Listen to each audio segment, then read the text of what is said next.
কন্যা ঘরেই আছি। আলহামদুলিল্লাহ, আপনাদেরকে আমি কাছে পেয়েছি আমার জীবনে। আর সব থেকে বড় কথা হচ্ছে যে আমার দুটি সব থেকে আমার কলিজার ধন আমার সন্তানেরা, আমার স্নেহা সাফিয়া।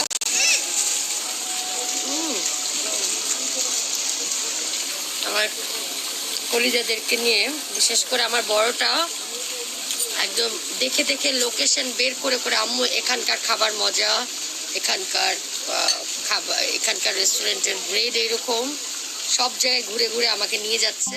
অবশেষে 11 বছর পর মেয়েকে কাছে পেলেন কণ্ঠশিল্পী সালমা।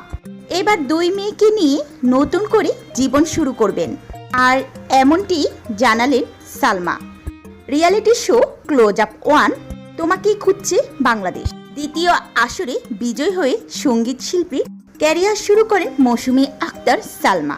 2006 সালের পর থেকে তিনি নিয়মিত গানের সাথে যুক্ত রয়েছেন, পেয়েছেন তুমুল জনপ্রিয়তাও। গানের পাশাপাশি ব্যক্তিগত জীবন নিয়ে আলোচনা উঠে আসলেও সব জর্জাপটা পেরিয়ে এখন নিজের মতন করেই আছেন তিনি। সম্প্রতি সামাজিক যোগাযোগ মাধ্যমে 2 মেয়ের সঙ্গে নিজের কয়েকটি ছবি পোস্ট করেন এবং তার হৃদয়ের কথা শেয়ার করেছেন এই সঙ্গীত শিল্পী সালমা।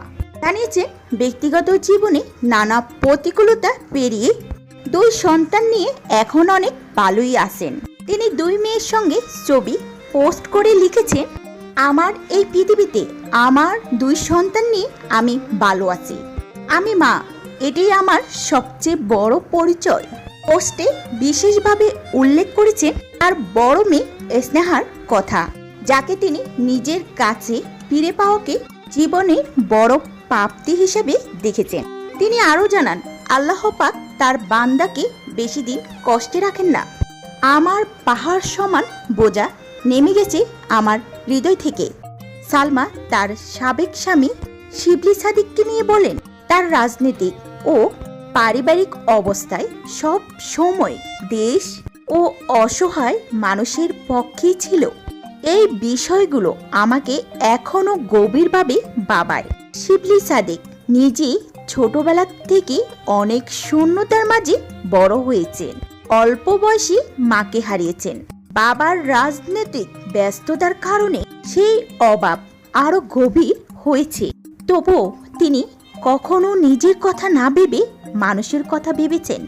সম্প্রতি একটি পত্রিকা স্নেহা আমার কাছে আসে বলে ভুল ও ভ্রান্তি ভিত্তিহীন খবর প্রকাশ করা হয়েছে, যা অত্যন্ত দুঃখজনক। দুঃসময় কাউকে নিয়ে লেখার আগে, কিছু বলার আগে একটু ভেবে দেখা উচিত। আমি মানবিক দিক থেকে এই ধরনের আলোচনাকে তীব্র নিন্দা জানাই। দিনাজপুর স্বপ্নপুরী পরিবারের সম্পর্কে নতুন করে কিছু বলার প্রয়োজন নেই, দেশের মানুষ সবাই জানে। আমি স্নেহার মা, একজন সঙ্গীত শিল্পী। আপনাদের সকলের দোয়ায় অত্যন্ত ভালো আছি।